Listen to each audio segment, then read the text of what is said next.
Hello, everyone. Welcome to yet another episode of Game Time here on Sega Week. I'm your host, Kyle, and a different type of video today, not necessarily looking at a video game per se, but a different type of game, or games, I should say. This is kind of something from my childhood back in the day.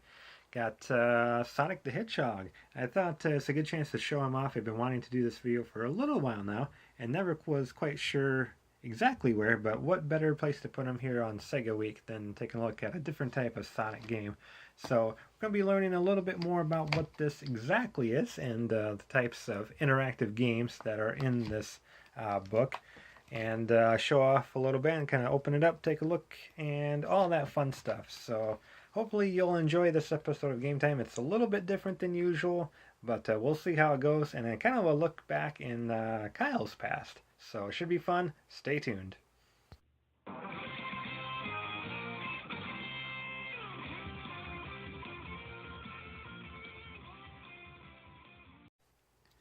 Okay, like I said in the intro there, this is something that I had from when I was a kid. In fact, we'll take a look at, I think it came out in the early 90s, 93 to be exact, but here's kind of the packaging and stuff.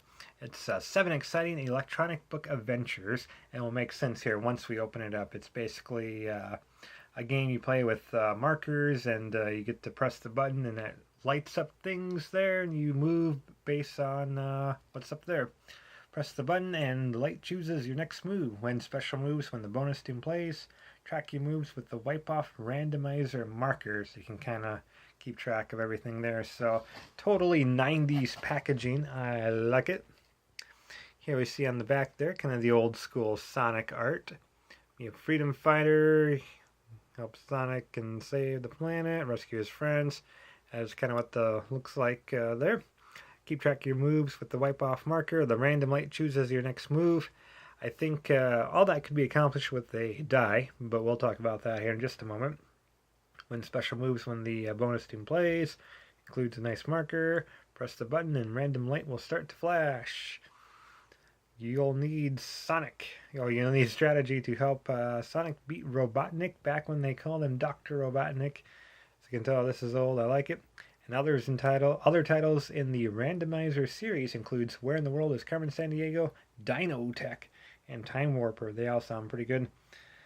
From Western Publishing there in Wisconsin. So shout out to Rocket Sauce and Julian Vega. And I think Diego Avila is kind of, I think he's more Wisconsin or Michigan.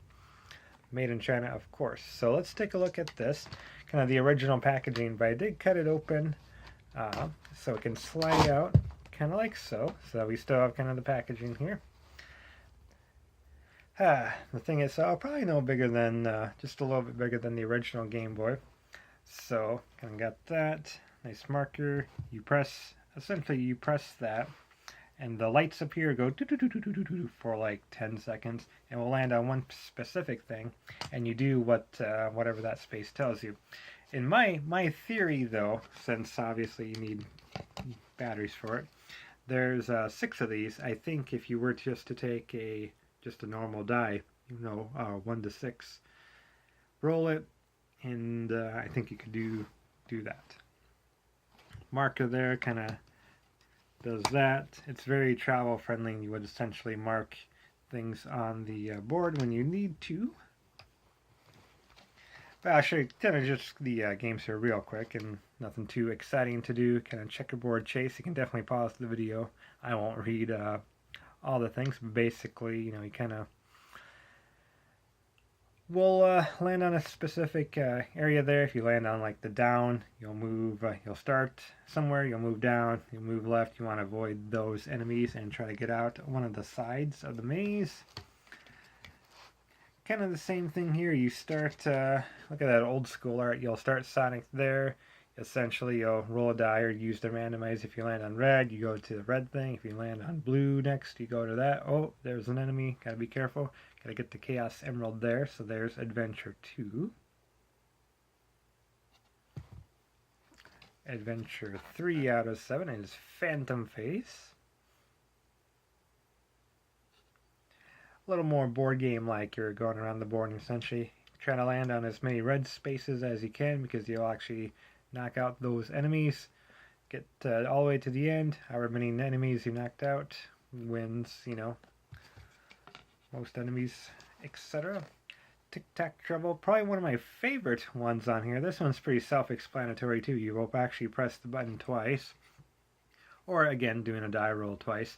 First one lines up your number there, 1, 2, 3, 3, or 2, 3, 1, and then the next roll you'll do ABC. So for example, if you land on 2 first and you land on a C, you'll go to 2, C, and that's where you'll put an X or O. If there's already a mark on there from the opposing player, you'll actually take that over. And again, just like tic-tac-toe, 3 in a row wins. Oh, did we skip over one? Yep, Sea of Rotten Eggs is Adventure 5. Basically, you start from the bottom of the pyramid, trying to get all the way to the top. If you start on blue, of course, you can go up to red or yellow next, but you have to land on that specific space, either red, yellow, or that red and yellow one. And it's going to go up there. Still kind of stuck together there. Speed Snag, kind of just Sonic and Robotnik racing to the Chaos Emerald. Of course, Sonic has more spaces to cover, but he can travel a bit faster than the evil Dr. Robotnik. So there's the kind of objective for that particular adventure. And finally,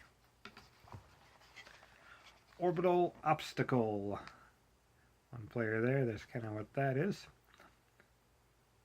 And basically, kind of the same thing with Tic-Tac-Trouble there. You'll actually do the thing twice. One will line up on the grid like A, B, C, or D, and the other one will line up the numbers there. If you land on 2C, for example, you'll collect that ring. If you land on B4, you'll collect that ring.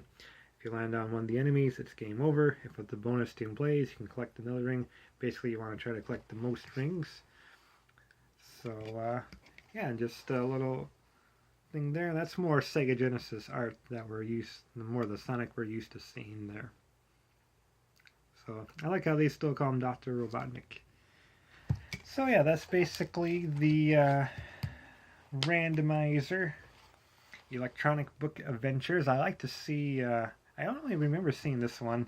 I didn't see like the Carmen Sandiego or some of these other ones back in the day, but I always enjoyed this growing up as a young tyke, and right there, 1993 Sega.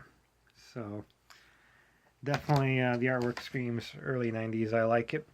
So yeah, it's something a little bit different. I was wanting to do this video for quite some time, but wasn't quite sure where to throw it in. And when I figured I'd be doing the Sega Week, I thought this was a fun opportunity to finally show something from my childhood off. So not an exciting video, but a trip down memory lane. And you have to admit, it is something a little more unique that you don't see nowadays. So thank you everybody for watching the video, and we'll see you in the next video for more great Sega themed videos here on Sega Week. Thank you for watching. CC Unite.